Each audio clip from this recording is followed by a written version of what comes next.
De todo el país, bienvenidos a la emisión dominical de El Noticiero, penúltimo mes del año. Revisamos las noticias más destacadas del fin de semana.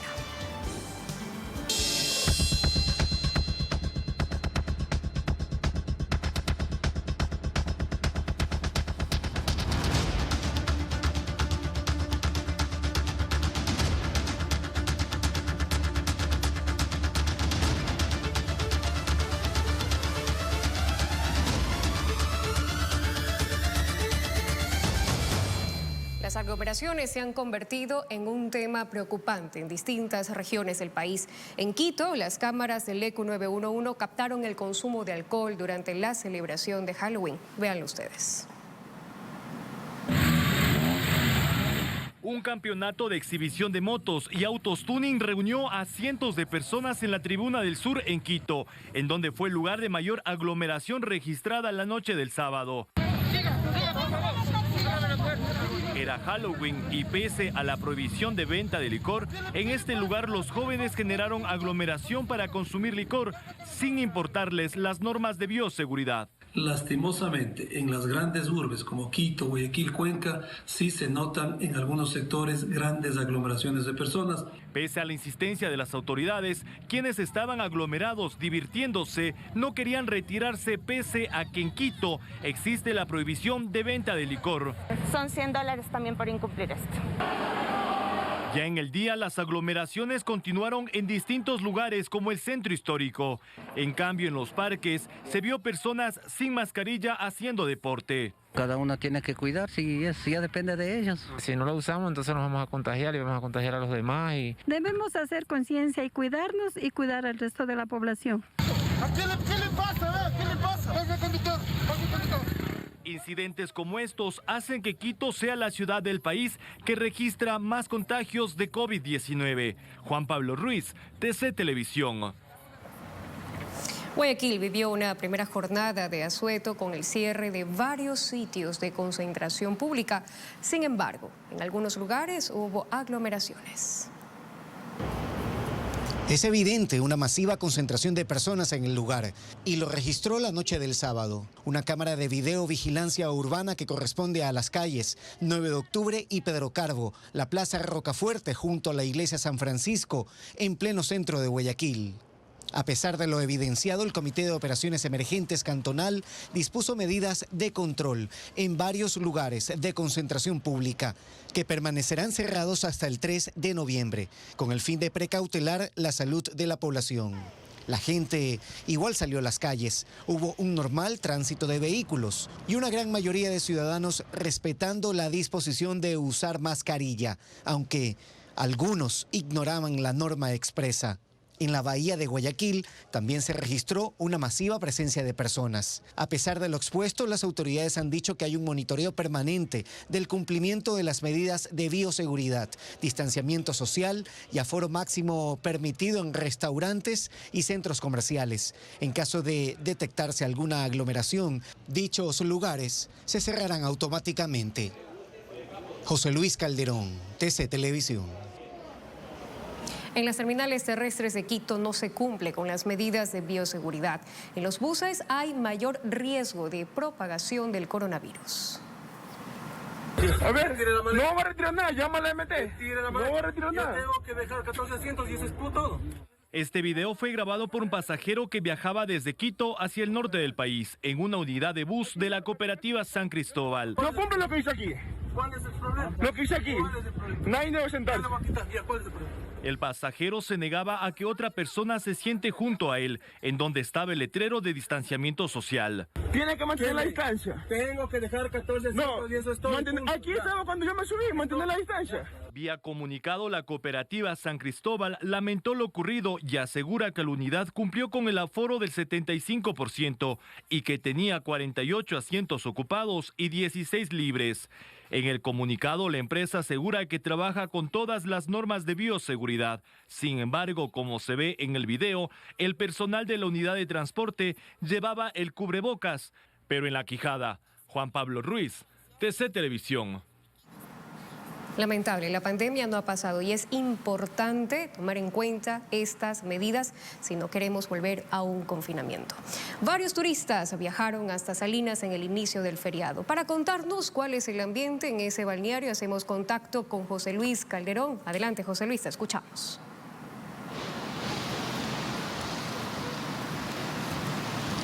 Este fin de semana un ambiente algo frío ahuyentó considerablemente la visita de la gente a uno de los más importantes balnearios del país.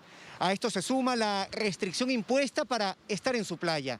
El balneario de Salinas en la provincia de Santa Elena solo está abierto desde las 8 de la mañana hasta las 3 de la tarde. Hay multas de hasta $300 y 10 días de cárcel para quien reiteren incumplir una de las disposiciones implementadas por la municipalidad para frenar los contagios de coronavirus durante el feriado. ¿Cómo se comportó la gente durante estos primeros días de asueto? ¿Qué expectativas tienen quienes ofertan servicios turísticos en el popular balneario? En el siguiente reporte lo detallamos a continuación. Así lucía la playa de Salinas la tarde del domingo, luego de que por altoparlantes y con policías municipales y miembros del ejército le ordenaran a la gente retirarse. Específicamente las playas se encuentran abiertas a partir de 8 a 3 de la tarde. En este caso, las multas respectivas están por infracción por estar consumiendo bebidas alcohólicas o alimentos o asimismo estar con sustancias sujetas a fiscalización, que incurre en una multa del 25 al 40% de un salario básico. En Salinas, los visitantes en su mayoría provienen de la sierra. Importaba estar en familia a pesar de la restricción impuesta. El clima algo frío, propicio para ellos. Obviamente igual es un momento de distraerse, salir un rato de la ciudad, ¿no? Nosotros venimos de Riobamba, ¿no? Venimos desde Quito, venimos a pasar unos días ricos, a distraer un poquito la mente. Yo creo que se está adaptando todo a la pandemia, vaya. El sábado desde muy temprano se registraba un flujo incesante de vehículos partiendo a la playa desde el peaje ubicado en Chongón, aunque no masivo como en ocasiones anteriores. En la terminal terrestre de Guayaquil aumentó en algo durante el fin de semana la entrada y salida de pasajeros hacia diferentes puntos turísticos del país. La terminal espera recibir a cerca de 200.000 personas durante la jornada de asueto. Danilo del Valle está vinculado a la actividad turística desde hace más de 30 años. Es propietario de una embarcación de alquiler. Oferta el servicio de paseos por la bahía de Salinas. Estamos esperando que lleguen los turistas aquí con los brazos abiertos, los vamos a recibir para ofrecerles las embarcaciones, los paseos. La expectativa por generar ganancias y reactivarse aún se mantiene entre los representantes del sector turístico en uno de los principales balnearios del país. Con las restricciones que todavía siguen, todavía el turismo aún sigue bajo. No ha sido fácil sobrevivir a toda esta situación, pero ahí vamos. Estamos tomando distancia y todo lo que es gel, alcohol. Reactivar la economía es difícil, sobre todo en Salinas. Si aún decide venir a Salinas, lo está esperando un clima que promete calidez y servicios turísticos óptimos y asequibles. Recuerde que es obligatorio el uso de mascarillas, está prohibido el ingreso de buses turísticos, no se puede ingerir bebidas alcohólicas en la playa e ingresar con mascotas. Un dato adicional es que Santa Elena es una de las provincias que decidió mantener abiertos los cementerios por horarios y con límites en su capacidad para permitir el ingreso de los deudos que ofrenderán flores y comida el día de los fieles difuntos. Desde el malecón de Salinas concluimos el informe. Continúen ustedes con el noticiero. Buenas noches.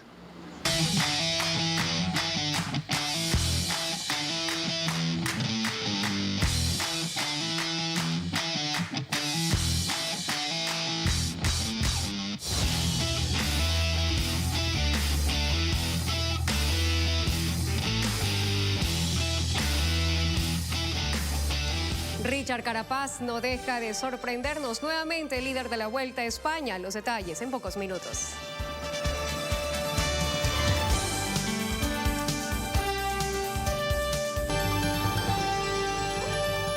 En información política. política les contamos que la ministra de Gobierno, María Paula Romo, presentó las pruebas de descargo dentro del pedido de juicio político. Además, hubo incriminaciones entre los asambleístas. A las 7:52 de la mañana del último día de octubre del 2020, llegó la ministra María Paula Romo al Salón Amarillo de la Presidencia. Ahí ya se encontraba el ministro de Defensa Osvaldo Jarrín y el secretario de Gabinete Juan Sebastián Roldán y la cúpula policial para acompañar a la ministra de Gobierno durante su comparecencia virtual ante la Comisión de Fiscalización de la Asamblea Nacional por el proceso político en su contra por el presunto incumplimiento de funciones durante las protestas de octubre pasado. Y manifestarse en contra de una decisión del gobierno es lo natural en la vida democrática del país y de ninguna manera estamos hablando de eso. Pero también esos días lo que vimos fue fuerzas violentas que estaban organizadas, que se habían preparado, que estaban armadas, que usaban fuegos, que usaban pirotecnia con tubos como proyectiles. En consecuencia, 1.340 personas resultaron heridas, 500 de la Policía Nacional, por lo que se utilizó alrededor de 40.000 bombas lacrimógenas para tratar de controlar más de 200 disturbios registrados en el país durante los días de protestas en octubre pasado. Que atacaron instituciones públicas, que atacaron a otros ciudadanos, que se tomaron pozos petroleros en 11 lugares distintos del país. La ley no lo manda, pero no lo prohíbe. Lo que debía ser una comparecencia para responder preguntas se convirtió en acusaciones repetitivas. Se pone en riesgo al policía y por eso el incumplimiento de la ministra. Por haber utilizado las bombas lacrimógenas caducadas. Hemos podido evidenciar el desconocimiento total sobre el peligro del uso de bombas lacrimógenas caducadas. El uso del producto después de 5 años no causa daños a la salud. En caso de presentarse algún problema, el único problema sería que es menos efectivo que aquellas que se encuentran en el tiempo recomendado. En la Comisión de Fiscalización se dejó de lado las preguntas, razón de esta comparecencia para mantener altercados entre asambleístas. Quisiera que el asambleísta Roberto Gómez conecte la cámara para verle la cara. Esa es la clase de educación que tiene. Han aclarado su pregunta, señor presidente. Aquí, presidente, no es de venir a hacerse bravucón. ¿Qué es lo que está pasando, pues? Fueron más de 5 horas de comparecencia en las cuales la ministra Romo respondió a todas las inquietudes realizadas por los asambleístas. ¿Qué pasó con la policía comunitaria? ¿Quién garantizó la seguridad? En Quito fueron quemadas más de 24 UPCs en distintos lugares de la ciudad. Así finaliza el cronograma de comparecencias en el proceso político en contra de la ministra de Gobierno. La Comisión de Fiscalización tendrá 5 días para presentar su informe y determinar si el tema es tratado en el Pleno de la Asamblea Nacional. Juan Pablo Ruiz, TC Televisión. El Foro de Corte Nacional de Pauel Granda sigue en discusión. El magistrado Wilman Terán regresó al caso de vinculación del expresidente del Consejo Directivo del IES al juez Ronald Guerrero de Guayaquil. Terán argumentó que en este caso no existe falta de competencia del juez del Guayas, Ronald Guerrero, por no existir situación permitida en la ley y que el fuero no se puede presumir, debe ser demostrado. La Fiscalía quiere vincular a Granda al proceso de delincuencia organizada, donde también son investigados los hermanos Bucaram Puley y Daniel Salcedo Bonilla por una presunta red de corrupción dentro del Hospital Teodoro Maldonado Carbo para la venta de insumos médicos. El pasado 13 de octubre, la audiencia de vinculación se suspendió, ya que la defensa de Granda argumentó que tendría fuero de Corte Nacional. El viceministro de Servicio Público había indicado que Granda sí tenía rango ministerial, pero la Corte Nacional de Justicia ha discrepado en ese criterio.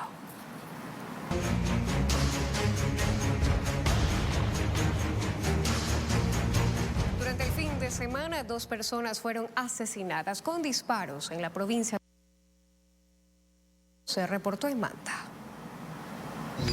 En el barrio El Egolé de la ciudad de Manta, dentro de un terreno baldío, fue encontrado por los habitantes del sector el cuerpo sin vida de Nicolás Andrés Pachano Macías. Hay indicios de ojiva de balística y tomando en cuenta que la unidad especializada de muertes violentas está tomando los procedimientos a ver si encontramos cámaras aquí. La cual presenta 2 impactos de proyectil a la altura de la cabeza. Personal de DINASET y Criminalística realizaron la recopilación de la información, donde encontraron una cédula de nacionalidad venezolana dentro de las pertenencias de la víctima. Al pasar las horas, la policía reveló la nacionalidad correcta. Él ha realizado los exámenes correspondientes y verificar los rastros dactilares. Se demostró que no era la misma persona. Donde se ejecutó el asesinato, los habitantes aseguran haber escuchado disparos, pero el cadáver no fue encontrado hasta el día siguiente, lo que causó asombro a otros vecinos. Por primera vez que se ha visto por aquí esto. ¿Una zona tranquila?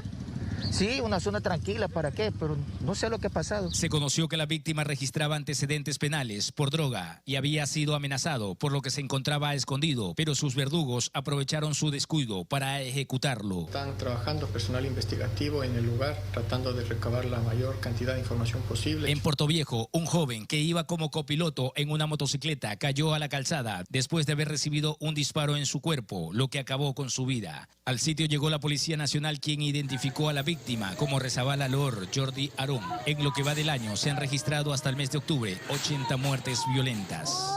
Desde la provincia de Manabí, informó Marcelo Ruiz, TC Televisión. Un empresario fue asesinado con un disparo en su rostro durante un asalto. Sucedió en la parroquia de Yaruquí, nororiente de Quito. El hecho ocurrió cuando la víctima ingresaba a su domicilio ubicado en Yaruquí, vía Pifo, noroccidente de Quito. Se encuentra una persona de sexo masculino con un impacto por un proyectil de arma de fuego en la región ocular izquierda. Se presume que los antisociales siguieron al empresario hasta su casa, en donde se produce un forcejeo, producto de lo cual tenemos al hoyo occiso al interior de su mueble. La policía investiga la posible participación de una persona que resultó herida. Autoridades intentan determinar si es víctima o parte de los asaltantes. Tenemos una persona que se encuentra herida en el hospital Eugenio Espejo. Nos encontramos verificando a ver si tendría algún tipo de relación con esta escena. Los indicios balísticos, entre otras pruebas, son investigadas para ubicar a los antisociales. Juan Pablo Ruiz, TC Televisión. Seguimos reportando más hechos violentos. Una balacera registrada en la cooperativa de vivienda La Independencia en la isla trinitaria de Guayaquil dejó como resultado heridas a un grupo de menores y la muerte de uno de ellos, un adolescente de tan solo 17 años.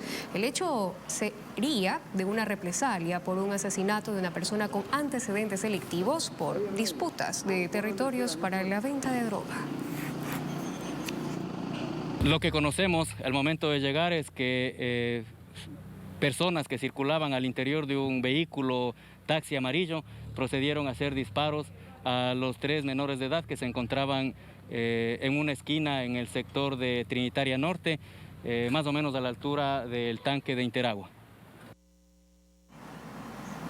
Y ponga atención, en las redes sociales se difundió un video de un nuevo intento de suicidio. Durante la pandemia aumentaron los casos y ya suman más de 200. Uno de los intentos más recientes es este registrado el sábado en la provincia de Bolívar, cuando un joven de 22 años subió a un puente para intentar quitarse la vida lanzándose al suelo y que le atropelle algún vehículo. Sin embargo, lo evitó personal de la Policía Nacional.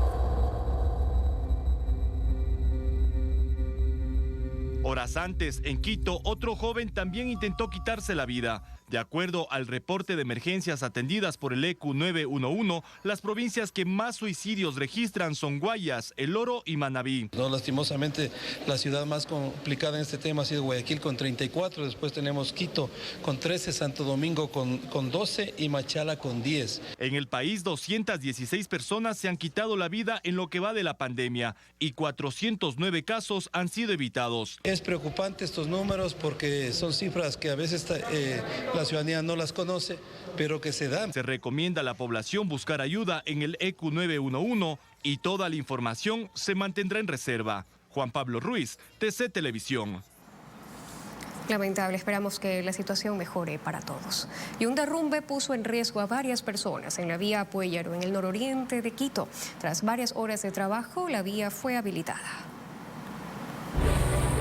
El deslizamiento de tierra fue captado por quien estaba a punto de pasar por el lugar. Recibimos una llamada del ECU 911 que tenemos un deslave de tierra. Presuntamente un vehículo se encontraba atrapado en el lugar, a lo cual A nuestra llegada constatamos de un vehículo que había sido alcanzado por la tierra. Se utilizó canes entrenados en rescate para la búsqueda de posibles personas atrapadas.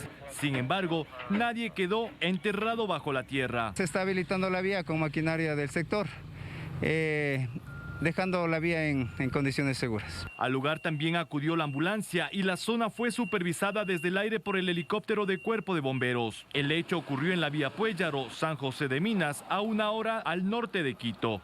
Juan Pablo Ruiz, TC Televisión.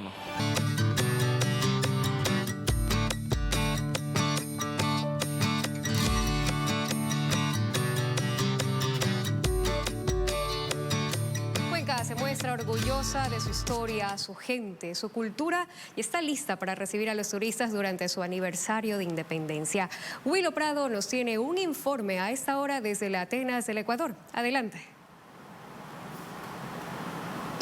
Gracias, María Gabriela. Así es, nos encontramos en pleno centro histórico de Cuenca, uno de los cantones que este 2 de noviembre sí permitirá el ingreso parcial a su cementerio central. Asimismo, se empiezan a ver también a turistas ya recorriendo sus calles. En el siguiente video les presentamos las mejores imágenes y los atractivos de esta mágica ciudad.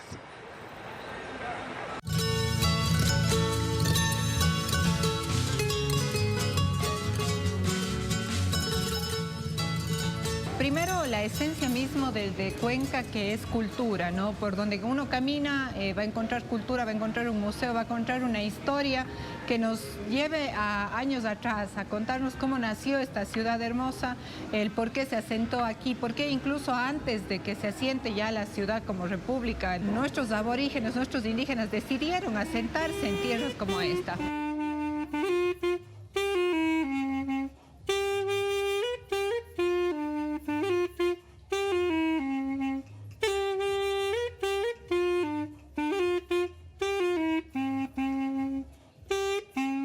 Que nuestros turistas ecuatorianos, extranjeros, vengan a toda la ciudad de Cuenca, principalmente esta zona exclusivísima que es el Barranco de Cuenca. Nosotros servimos la comida y preparamos la comida en tiestos de barro. El locro de papas cuencano, que es riquísimo, todo acompañado con papitas chauchas propias de la región, en fin. A todos los ciudadanos del mundo, del país, que venga a Turi, el balcón de los cuencanos, que pueda admirar la ciudad de Cuenca. Los esperamos con los brazos abiertos. Este lugar nació con la idea de ser un centro turístico. Contamos un poco todo el proceso de la zafra, conocemos todo lo que son las barricas, tenemos una vista panorámica, también de conocer elementos que se utilizan para la producción de este producto. Podemos hacer muchas cosas aquí, desde hospedaje, tenemos restaurantes, cafetería, chocolatería, dulcería y las actividades. Las actividades son caminatas, cabalgatas, visita al poblado Guavidula, que es un museo antiguo muy lindo. Esta pequeña población existió en el Cajas hace más de 100 años. Ahora es parte del recorrido que se puede hacer partiendo desde Dos Chorreras.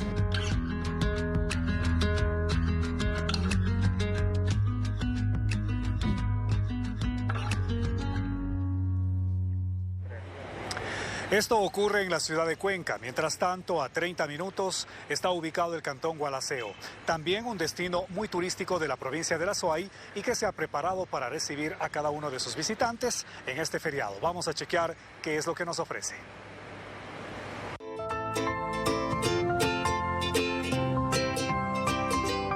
El habitante gualaceño realmente es muy amable, le gusta entregar su trabajo y la atención especialmente a los turistas nacionales y extranjeros lo dedican como debería ser. Además de ser un valle encantador de diferentes miradores turísticos con una gran gastronomía, podemos decirlo también que tenemos una rama hotelera que esperan por ustedes.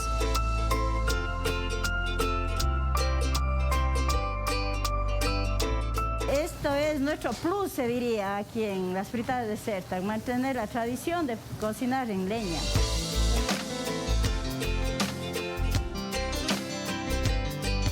Lo que yo estoy haciendo son las macanas, una prenda milenaria que ya es dictaminado patrimonio inmaterial hace 5 años.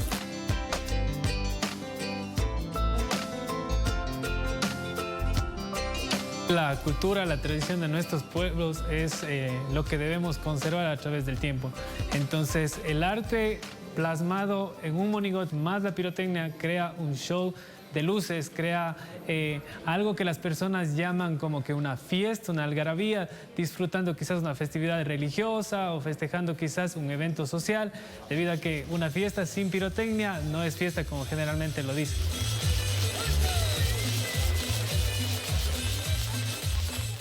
De esta manera, la ciudad de Cuenca celebra sus fiestas del Bicentenario de Independencia. No olvide aplicar todos sus protocolos de bioseguridad. Venga pronto, la Atenas del Ecuador le espera. María Gabriela, continúas tú en estudios. Muy buenas noches. Buenas noches, Julio. Muchísimas gracias por mostrarnos las bellezas de la Atenas del Ecuador. Y justamente en Cuenca no se registraron aglomeraciones en el cementerio patrimonial. Las personas acudieron en orden gracias a un plan de visitas que puso en vigencia el municipio de la capital Azuaya. En tanto, en Quito, los cementerios permanecen cerrados horas previo al Día de los Difuntos por disposición del municipio. El objetivo es evitar aglomeraciones y contagios de COVID-19. Algunos incluso desconocían de esta medida. De una forma similar, en Guayaquil, en cada uno de los panteones se mantienen cerradas las puertas.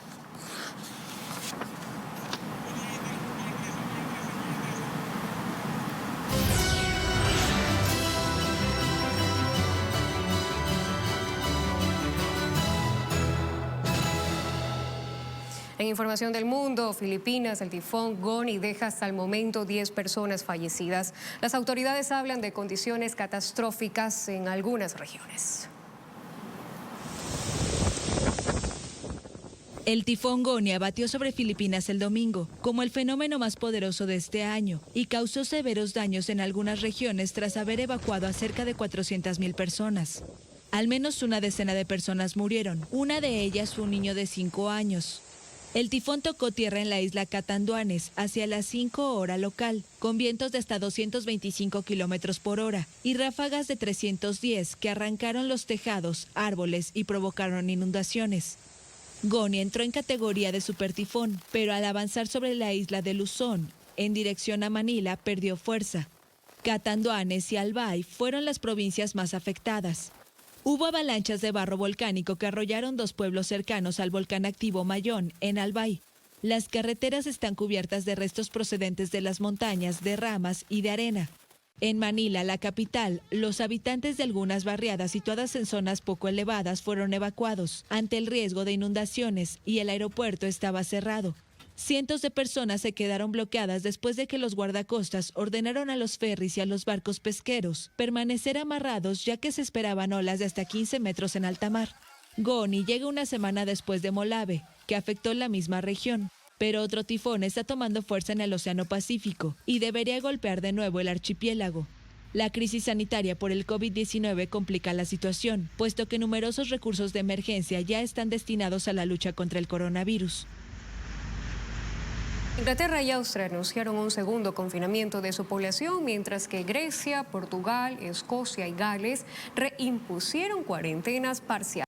Eslovaquia empezó un masivo programa de detección de COVID-19 con pruebas de resultados rápidos. El primer ministro británico Boris Johnson anunció un segundo confinamiento nacional a partir del próximo jueves hasta el 2 de diciembre. Los ingleses solo podrán salir de casa para comprar alimentos, ir al médico, hacer ejercicio o ir a trabajar, si no pueden hacerlo a distancia. Al igual que en el resto de Europa, escuelas y universidades permanecerán abiertas. Una manifestación en Barcelona, España, contra las restricciones para frenar el COVID-19 terminó en disturbios y enfrentamientos con la policía catalana. Disturbios y enfrentamientos en Barcelona tras una manifestación en contra de las restricciones para frenar el nuevo coronavirus. Cerca de 700 personas se reunieron la noche del viernes en el centro de la capital catalana en contra del toque de queda nocturno y la adopción de un confinamiento perimetral que impide abandonar la ciudad durante el fin de semana. Según el Cuerpo de Policía Regional, unos 50 manifestantes comenzaron a lanzar objetos a los agentes antidisturbios que respondieron a las provocaciones. Vallas y contenedores fueron incendiados. O sea, no nos pueden quitar nuestros derechos básicos, no nos pueden decir que nos encierran en nuestra casa. Ya lo han hecho una vez por 15 días y estuvimos 4 meses. No lo veo ni lógico, ni lícito, ni que tenga nada que ver con un virus. Están pasándola muy mal por cuestión de miedo, del miedo que le ponen los medios. Están deprimidos, se están muriendo de hambre literal y vengo por ellos realmente. Y porque hoy no me toca, pero mañana puede que sí, entonces vengo a luchar por este país. Los bomberos tuvieron que intervenir para apagar los incendios de mobiliario urbano. Por su parte, la policía detuvo a 2 personas. Porque las medidas impuestas por el Gobierno de España y por la Generalitat de Cataluña más concreto no tienen ninguna lógica, están fundamentadas en la nada y en ningún sentido, y lo que tienen que hacer es imponer más medidas en los hospitales, dotarlos de personal, de material, ayudarlos para superar esta pandemia y no las medidas de control social que nos están imponiendo. España contabiliza más de 35.000 fallecimientos por la COVID-19 y más de 1 millón de contagios. El país adoptó un estricto confinamiento en primavera y luego en julio se impulsaron restricciones que no fueron suficientes para evitar la segunda ola de la enfermedad en el país. Cataluña cerró los bares y restaurantes desde mediados de octubre y esta semana 5 regiones, incluido Madrid, ordenaron un cierre perimetral del territorio. Los diputados aprobaron prolongar 6 meses el estado de alarma. Miles de migrantes ecuatorianos se quedaron sin trabajo por la pandemia y se vieron obligados a retornar a nuestro país. Les presentamos algunos casos. Es el abrazo de bienvenida, un regreso al país en medio de la incertidumbre de haberse quedado sin empleo en España, en donde Nancy trabajó los últimos 24 años y a causa de la pandemia se quedó sin trabajo. No sé qué va a pasar, es un futuro incierto. La historia de Nancy refleja la situación por la cual atraviesa la comunidad ecuatoriana que migró a España y otros países. Es mejor tomar una decisión en estos momentos y decir, mira, o me voy o te quedas, pero si te quedas parado por lo menos 4 o 5 meses. Y entonces, pues, para hacer eso prefiero venir a mi casa.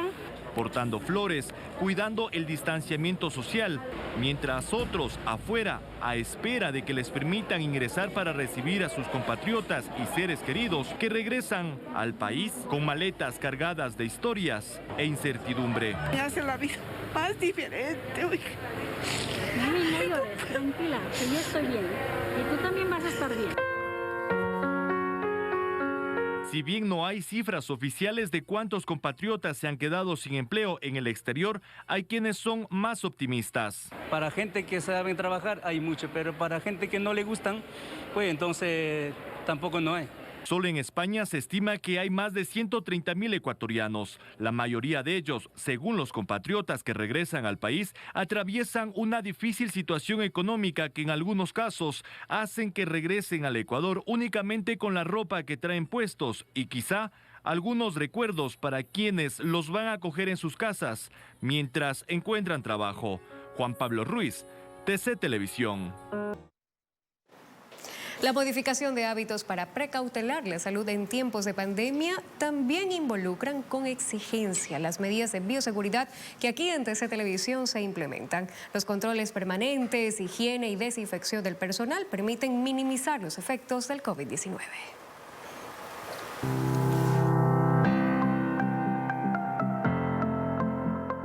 La intensa jornada laboral en todas las áreas de TC Televisión conlleva una cuidadosa atención de las normas de bioseguridad que en la empresa se implementan, tanto en Quito como en Guayaquil. Sus casi 400 empleados son sometidos a periódicas revisiones y controles para evitar la propagación del coronavirus. Tomamos un número de 10 personas para hacerles el control, en este caso cada 21 días. La toma de temperatura, la desinfección del calzado y la sanitización a través de los túneles son algunas de las medidas que permanecen como políticas de seguridad. El canal ha proporcionado a los colaboradores la mascarilla, el manejo del alcohol y se ha tratado de que ellos sientan esa seguridad de darle todos los implementos para que ellos puedan trabajar. La disposición de 2 lavamanos en los exteriores de la empresa han permitido también que todo su personal mantenga una higiene constante. Lavado de manos permanente durante el tiempo adecuado hace que se minimice el contagio de COVID-19. Y esto ya se convierta en un hábito permanente, tanto dentro como fuera de su empresa, para que los contagios también se combatan eficazmente. Cada una de estas acciones sumadas ofrecen un control más efectivo que repercute también en la salud de todas las familias de los trabajadores de TC Televisión. Al tener un control de esta manera uno tiene la seguridad de que va a estar sano, de que su familia va a estar sana, de que al llegar a tu hogar tú sepas que hay un control desde tu trabajo, que es donde pasas la mayor parte del tiempo, ayuda muchísimo. Y eso en cierto punto a mí me genera paz y tranquilidad. Tenemos un estricto proceso de ingreso a las instalaciones, el mismo que consiste en una desinfección en el caso de entrar en vehículos y también la toma de temperatura a todas las personas que ingresan al canal para posterior a eso pasar por una cámara de ozono en donde sanitizamos al personal. No bajemos la guardia, todos estamos expuestos a esta pandemia, la pandemia no ha terminado. En tiempos de pandemia no hay que bajar la guardia. Y en TC Televisión estamos atentos a nuestro entorno inmediato en procura de mantenernos sanos.